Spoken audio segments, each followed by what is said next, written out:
Greetings and hello everyone, I'm Jim, welcome to another video. Going to be covering two servers today in one video. One is a server that I would recommend to buy for a home lab, one is a server that I wouldn't. And it will be no surprise as to which is which. So without further ado, let me introduce them. Now, as you can see here, we have the two servers in question.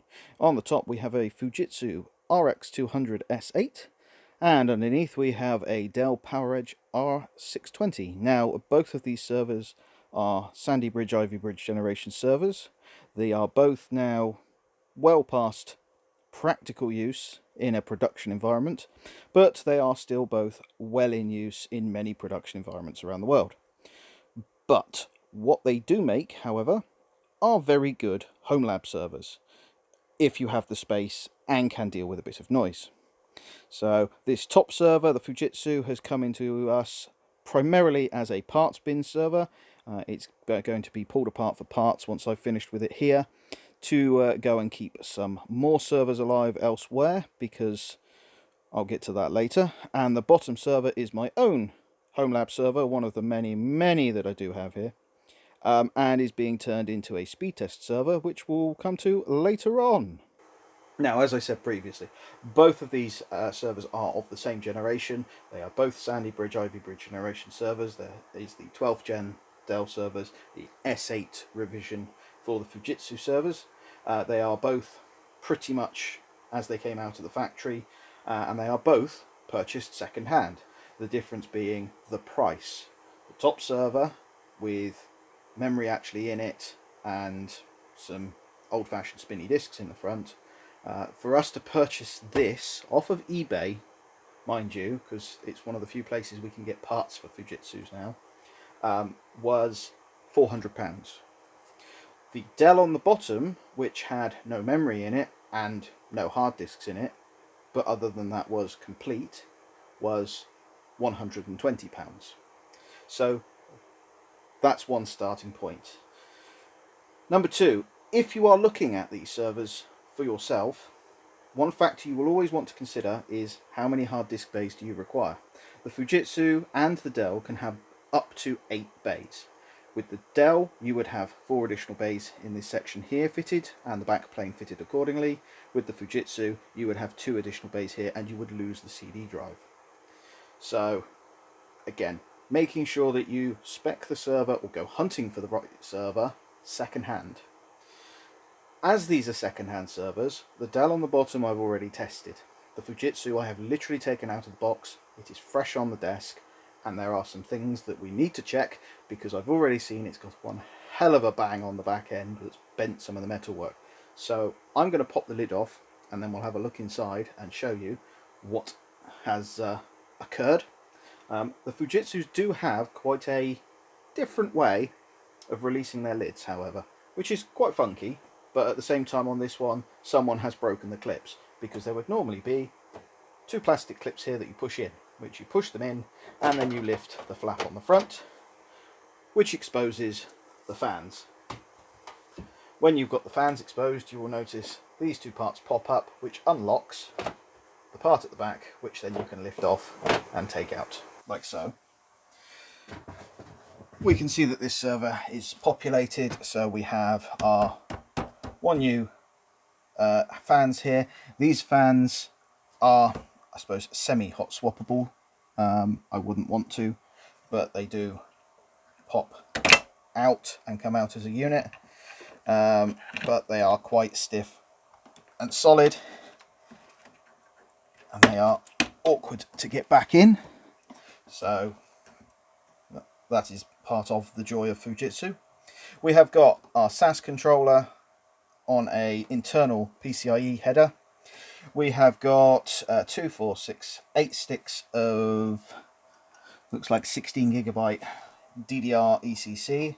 I believe this has got 2 E5 2650V2 CPUs, which is obviously 10 cores, no, sorry, 8 cores, 16 threads from memory. And what I noticed, which I will slide forward for you, is on the back we have some expansion cards, and as expected, this unit has taken a knock to the back and it has dislodged and appears to have broken one of the PCIe cards. So what do we have here that's falling apart? We have got ourselves a HP, I can't tell its product, it's a SAS controller. It's obviously an external SAS. This server must have had an external SAS, either disk array or tape drive plugged into it. For some reason they decided that a HP controller was required in a Fujitsu, so it might well have been a HP array, but there we go, that can come out anyway. And we have got the mounting plate that's a bit bent and buckled, but interestingly, however, there are no screws attaching the mounting plate to the card. So I'm going to rattle this around a minute, just in case they have fallen in. I would say it does not look like it ever had screws, so it looks like it's been fitted by someone who's just put the back plate in, because it doesn't actually have the right back plate by the looks of it. In fact, no, it has come with a network card back plate, because there's 10100, etc. So at some point it's had a 4-port network card in there, or someone didn't have a back plate. So let's see what else we've got. We have got a twin port gigabit network card and a quad port gigabit network card, one by Fujitsu, both by Fujitsu. Well, that's nice to see. So we've got the quad port and the dual port, so that can slot back in. In fact, we'll leave it out just so people can see inside for the time being. We have, as per most servers in this class, dual PSUs. These are 800 watt units, and this is actually why we've purchased this server. We need a spare power supply for one of these units that's still in production after it suffered an unexpected power shutdown and the power supply blew. Now, it may sound odd, but for the cost of a whole server at £400 to get a good, known good second-hand power supply, because you can't buy these new anymore, is close to £100. So we chose the option to have 2 power supplies and a complete server as spares for these servers in production, because unfortunately they will be in production for an unknown period of time going forward, and as such it makes more sense to have all the spare parts required rather than just have to keep buying power supplies, or if a motherboard fails or if a CPU fails we would then have to go hunting for parts, whereas we can have these off the shelf. So going back to the main board, we can see that we have got along the back 3 USB ports tucked along the back edge, and we have got 2 network ports and the Fujitsu IRMC port, which is Fujitsu's onboard diagnostic and remote management system, which leaves something to be desired if you've ever had to experience it, but it is useful for remotely turning on and turning off the server. Now you'll notice I've switched over to the Dell system, and to correct myself from earlier, the R620 was available with 10 2.5-inch drive bays in the front. You could lose the CD-ROM, etc., and go up to 10 2.5-inch drives on the front of the system from the 8. So this R620 is a dual CPU system, exactly the same as the previous Fujitsu. This generation is the oldest generation Dell that you should be considering for anything now for home lab or testing purposes. Anything prior to this generation should be put out to pasture. This is the lowest you should ever consider going, and this would be my consideration between the 620, the 720, even the 520 series, or the 420, 320s. Should be the lowest you should be considering if you want to experience what a production enterprise grade server is going to be like to manage, maintain and run. Now, to pop the lid off on a Dell is very simple. You just lift the little flap, the unit slides back and you lift the whole lid off. that is it. Once you are inside, you will see that most of the Dell environment is, to a certain degree, accessible. You can see we have got the fans along the front, which blow straight into this plastic cowling, which direct fans air over the CPUs in this. This has a pair of E5 2640 CPUs and currently only has 32 gig of RAM fitted with two 16 gig ECC DDR3 memory slots. Towards the back, if I pull this forwards, we have got two PCIe 16 slots. We have got tucked underneath here is the network daughter board. This unit has a twin 10 gigabit SFP Broadcom and twin 1 gigabit network card. We have got a onboard SAS header tucked down here, and we have got also the riser options here for should you be looking, I believe, at using the additional ports for something else. No. We've got an onboard riser down here for a different chassis configuration. Should you have the dual or the triple expansion slot at the back, you can either have 3 half heights or 2 a half height and a full height. We've got the standard twin power supplies. We have got on the motherboard the power for, I believe, the GPU header should it be required. We have got the socket for the optional upgrade on the storage controller, which would fit a PERC 720 or HBA 330, which I may actually have one to fit to this. We will find out later. And that really is about it. There's nothing particularly magical hidden under the cowling, and the rest of it is pretty much straightforward. Obviously, as per any server of this generation, you should be installing memory in pairs so that each CPU is balanced, but this is a Dell versus the Fujitsu internally. Now we're back with power supplied to the Fujitsu, and we start off with an orange light, which is an ominous sign on a Fujitsu, but not necessarily a bad sign. Let's press the power button and see what we get, if anything.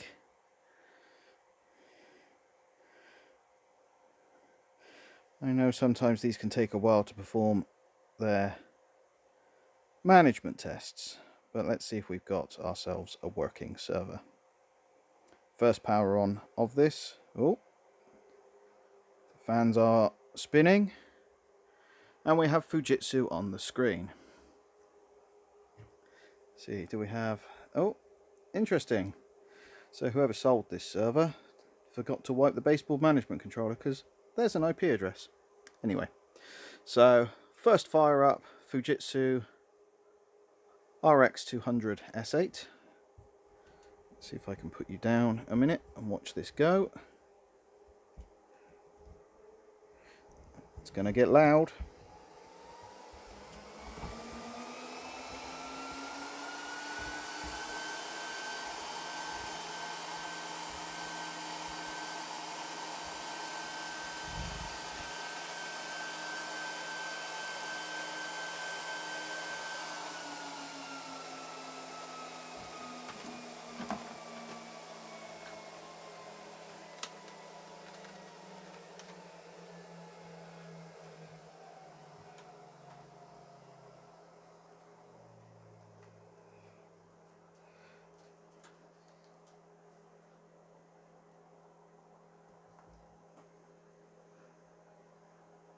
Now, something to be aware of, and I'm going to move you around for this. On boot, this server is consuming 150 watts of energy.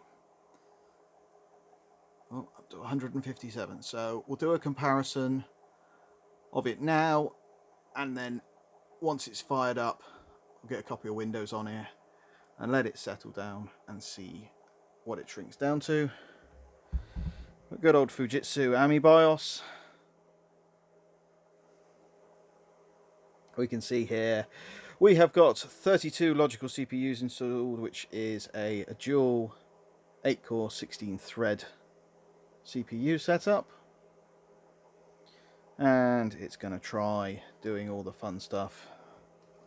Let's just restart and go back into the BIOS and make sure everything is just set in a nice, easy, basic way.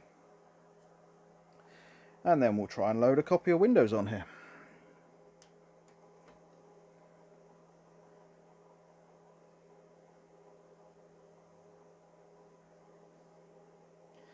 Booting up. I can see the BIOS is 1.7, which I believe is significantly out of date for this server. I believe the last BIOS is something like 1.19 or 1.20. We'll find out. As one of the good things about Fujitsu, like Dell, is that they allow you to actually download all the updates for free, unlike HP Enterprise.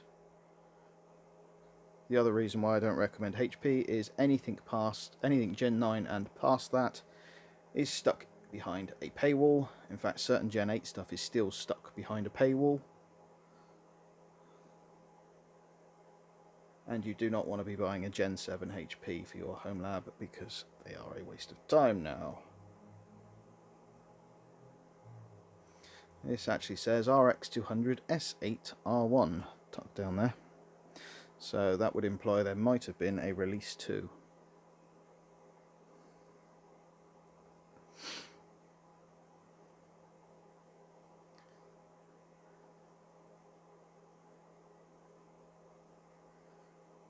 These are horrendously slow to boot.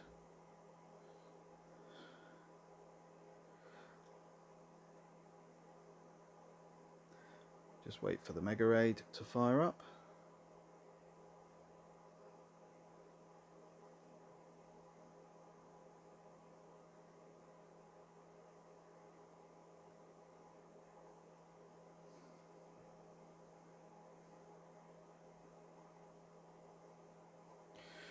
Let's go in and quickly load all, check the hard disks we've got in here, which is a pair of Seagate 300 gig SAS drives. Not the fastest, in fact pretty slow in comparison to most things now.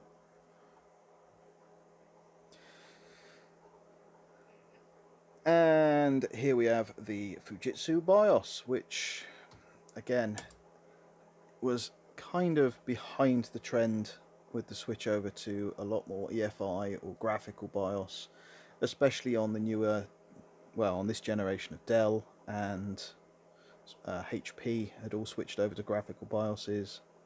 Let's just check, make sure everything is turned on. We are on energy efficient for power. There we go, we have a 2650 V2, 8 cores, which is 16 threads. Let's just check quickly through all the settings. USB, it's got my bootable pen in it, good. Don't need to worry about that. Network stack, let's turn that on for UEFI. But CPUs, don't need to worry about that, don't need to worry about that, don't need to worry about that, don't need to worry about the iSCSI. Let's check the parameters in there, and let's switch you back to DHCP.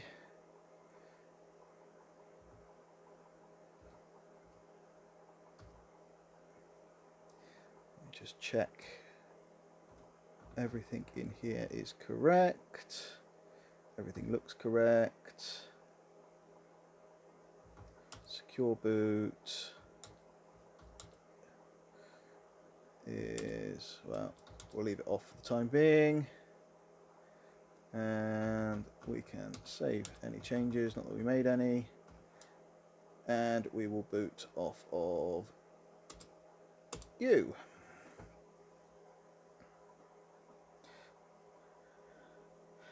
Now, I'm going to go ahead and get a load of Windows on this, just so that we can do a comparison for power, because for a comparison, once booted, the R620 that sat below this Fujitsu idles at 78 watts. So let's see what the Fujitsu, with a slightly newer CPU set in, idles at in comparison. Join me with Windows running.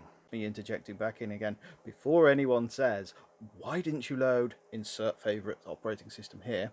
The reason I have to load Windows on this is primarily because the operating system that is on the current one that this is going to be used for, current stack that this is going to be using parts for, is a Windows cluster. Therefore, I want to make sure Windows operates fine on this before we play with anything else. Plus, it gives me a like-for-like comparison because Windows is running on the Dell also, and Windows controls the power management pretty well. So we'll do a like-for-like comparison with Windows on both, and we'll see which one idles at the lowest wattage. Well, no sooner did we start to boot than we've got flashing warning lights of doom. So what we have is a DIMM error. So I'm going to have to pop the lid off and locate which DIMM has failed, which it has gone now. It told me that it was DIMM 1B, so let's pop the lid off again. Now, this is one of the things, and this is one of the reasons why we test servers when they come in secondhand, because that could well have been there since it was retired from service. It could well be the result that DIMM 1B needs to be reseated, so I'm going to go through and reseat all the memory anyway, just to be sure.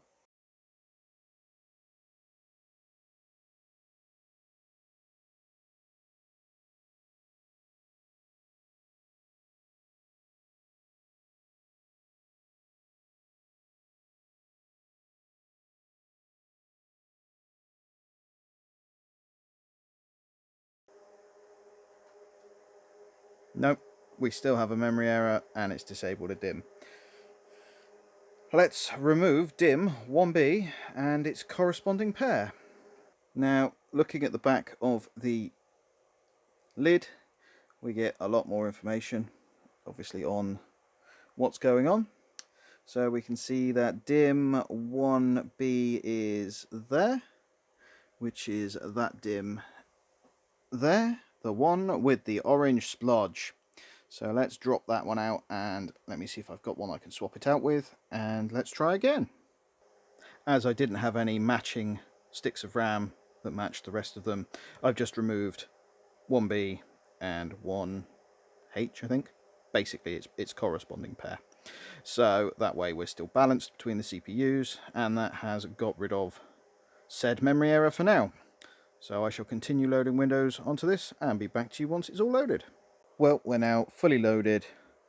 We've got Windows Server 2022, got Cinebench ready just to do a quick benchmark to see what we get. But at idle, we are down to about 90 watts, so give or take.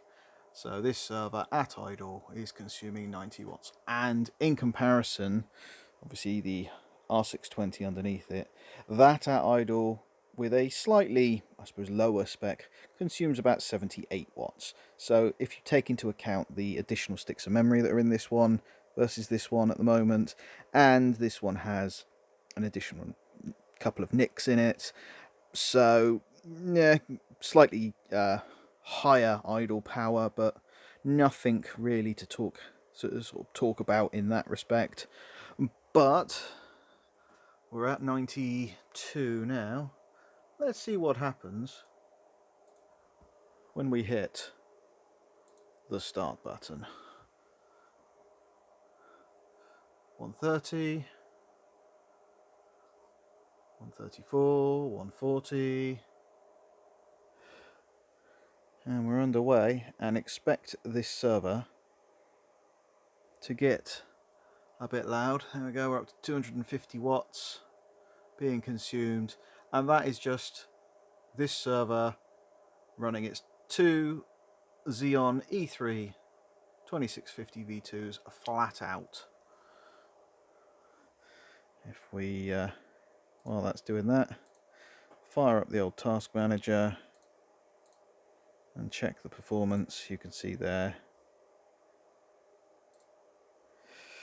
is our 32 threads all working away up to 260 watts, and the fans haven't ramped up yet. So in a burst, nearly finished with the benchmark. Oh, fans are starting to pick up, power's starting to climb, nearly there.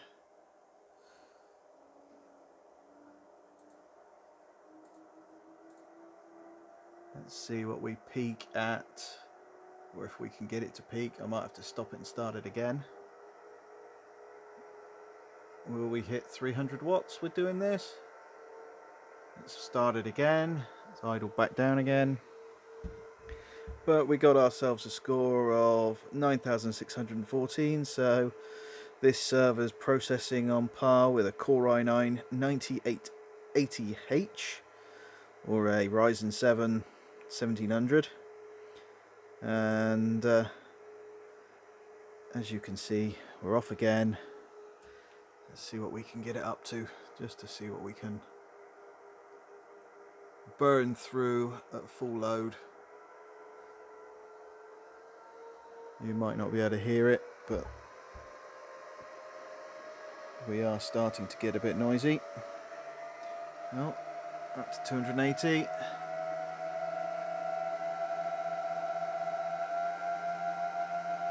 See if we can peak that out. 288, 289, 290. You can probably hear a good old whirring in the background now.